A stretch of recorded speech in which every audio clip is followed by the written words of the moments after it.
Rise and energize. Let's go.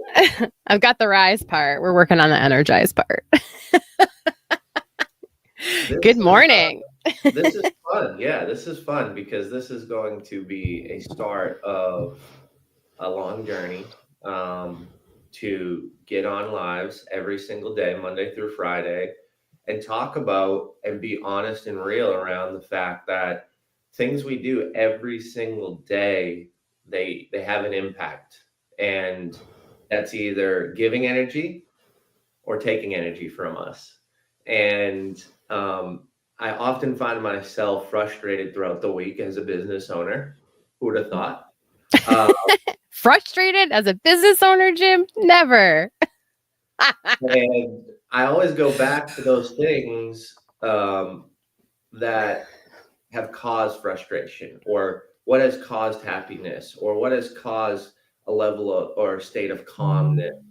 And what are those things that have left me with, anxiety or anticipation, or, some of those negative emotions that bring my energy down, essentially. And we often don't have a place to talk about those things, right, Rachel? It's like, who's actually asking you, hey, how was yesterday? What gave you energy? What took energy away? Right. I don't know anybody. There's no one in my life that asked me that. Well, and they often say, like, when you're starting your day, you should really pause first, like ground, journal, meditate, go for a walk, go to the gym, do something before you start your day. And I think a lot of times, especially myself, when you're a solopreneur, entrepreneur, small business, you sort of just like hit the gate. You get out the gate running, right? Because you're just like, oh, got to get the kids up, got to get to school, like, got to do all the things, got to get ready for work. And so, number one, you need to pad in time to get up a little bit earlier, just to sort of get that brain and that mind shift going. And then number two, just getting up and moving is not, I don't think it's smart for you, because when you can sit for a second and be like, okay, what do I know to be true, right? Like, I know I didn't drink enough water yesterday. I know I had an impossible schedule that I created for myself for a Sunday. Does that make sense? And so I really have to think, okay, what can I shift for today? And then what's something I can get done? So if you're side hustling and you can do at least one thing today, like you've got your full-time job and you have a little side hustle you want to grow, what's one thing you can do towards the side hustle? And then if you do have a business or you're an entrepreneur, what are like your 3 steps? Like, just narrow it down today, because I think that my schedule drains me, but I created that problem. Well, I think that's the beauty of reflecting daily, right? Is to go, okay, what happened yesterday that I can improve on? What happened yesterday that took away from me or put me off path that I can refocus on? And how am I going to attack it today? I remember when we hired 150 employees in 30 days when I was in corporate. Are you insane? It was insane. It was insane. I fired like 70% of them within the first 90 days. And we knew that, like, who puts a plan together like that? It's just kind of like, a Band-Aid approach, but hey, not my company, not my business. And when we hired all those folks, what I realized was I was hiring people that I didn't align with, which was taking energy. When I took over that role and started to hire those folks and really do an interview process, that I got to know them. I started to ask, what's their favorite brand?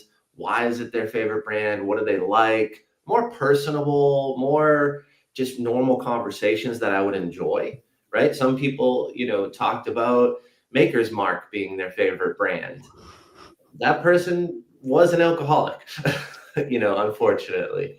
Someone talked about Nike and how they explain Nike and why, and the comfort and how it fits what they need, and how the visibility. So what I'm trying to say in all this is, when I made that shift to have conversations that I enjoyed, rather than like, hey, can you work 8 to 4? Okay, great. Do you have a driver's license? Yep. Okay. What's the most important thing in customer service? All those things were kind of boring to me. When I started to ask about brand, when I started to get to know people, when I started to build human connection, it gave me energy. So when we went to rehire so many people, because we were terminating those folks that we knew weren't going to last, we changed the whole interview process. And I actually enjoyed going into work and interviewing and conversing and talking and meeting so many people in such a short time period, because what I realized was I get to control the conversations.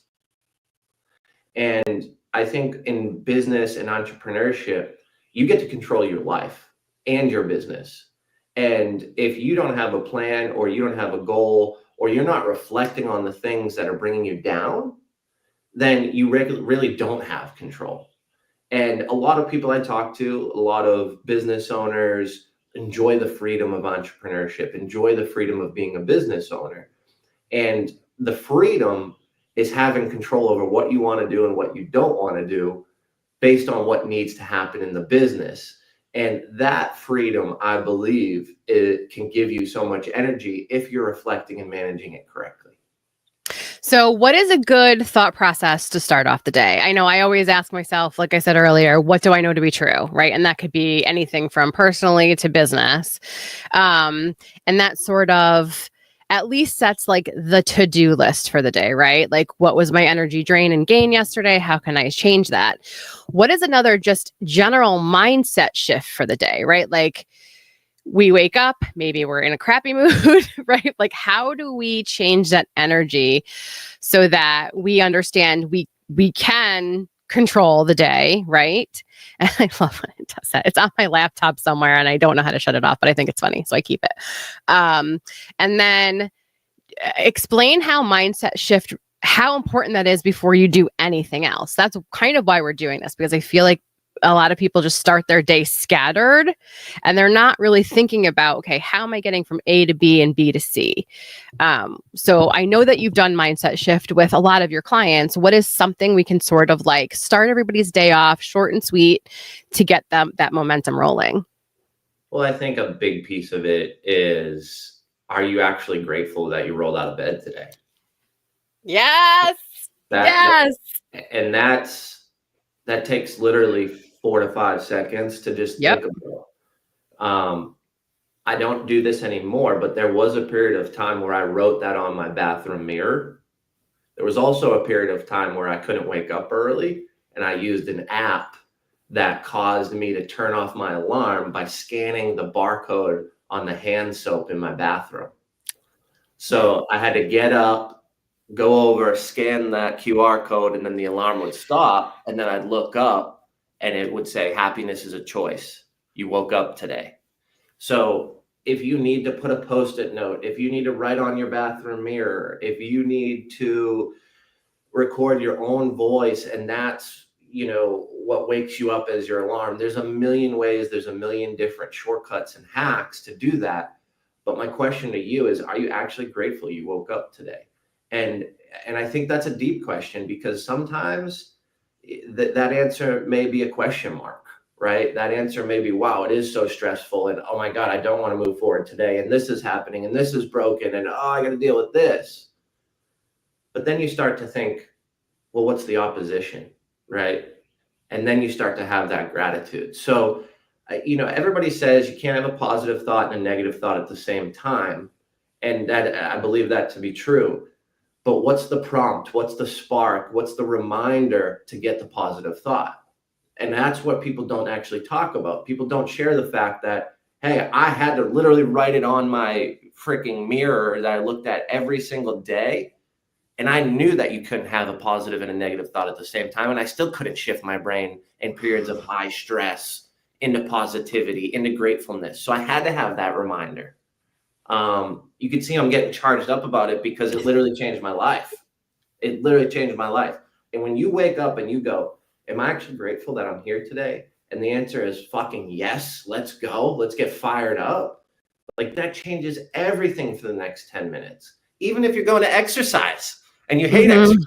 Like, man, I got legs. I can do this. I have arms. I don't have, I'm driving to the gym. I don't have to use, the hand pedals because I lost my legs. Like, there's gratefulness in that, and I do get charged up about it because I think that one little shift can really bring you into a world of control. And that control is is gratitude, essentially. And I think that I was in such a weird space for a while that I couldn't, I didn't understand that. I couldn't understand how to bring gratitude just to the first thing I did every morning because I was in blame, right? I was blaming everybody else for all the things. So how could I be grateful for where I was and what was happening? So it's a practice. Right? Like gratitude and changing that negative mindset to a positive, those negative voices. I mean, our brains are dicks, our brains are a-holes, right? Like a lot of times they just want you to like fail. And so to sort of just flip that around in the morning, it sounds so simple. And I know people that don't do it are just like, oh, whatever, fine. Like gratitude and positive affirmations. But they work. Like it just like there's a reason why people do it. And so I fought it for so long because I was just like, I don't need any of that stuff. I'll be fine. It's everybody else's fault. The reason why I'm here and my day is starting this way. And so until I could just be and be in the moment and be grateful, and also start to change that negative mindset into a positive, it takes time, but it doesn't take that long, right? So bring gratitude to your morning. It's perfect. I think too, it's when have you audited your emotions daily when you wake up, right? So like for the next 7 days, wake up and feel the emotion and write it down. And then go reflect on the last 7 days and go, okay, what is the commonality? What is the pattern of emotion that I'm feeling instantly when I wake up? If you're miserable when you wake up 7 days in a row, well, let's get down to the root cause of it, because you can't change anything without understanding what to change. So is it because you're staying up late? This is something my wife taught me when I met her a couple years ago, and she's like, was helping me with my health and my functional medicine and what I'm doing daily. But it was like, well, what did I consume yesterday for knowledge? And what did I consume for entertainment? And what did I consume for food and beverage? Right? That caused me to stop drinking alcohol, because I was like, wow, I'm causing a lot of this myself. But say it's not alcohol, say it's not drugs, say it's not tobacco. Say you had a busy day, you skipped breakfast, you didn't drink enough water, and then you had McDonald's for dinner. That right there, that little reflection piece at 6:30, 7:30 in the morning can help you identify what to change and what to do different today.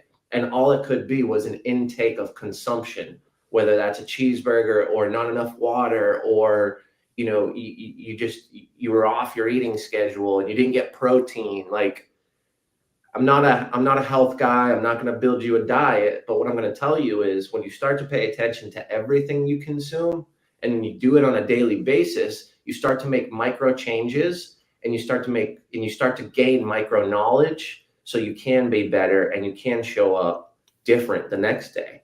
And those little things, you don't have to change them all, because you're going to drive yourself crazy if you try to change them all. And I've done it, right? I've done the no alcohol. I quit nicotine, 2 months before that.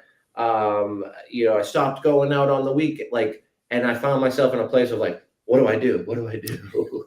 What's next? But you've got to make those micro changes. And I think it starts with consumption of knowledge, consumption of entertainment, consumption of food, drugs, alcohol, whatever it is.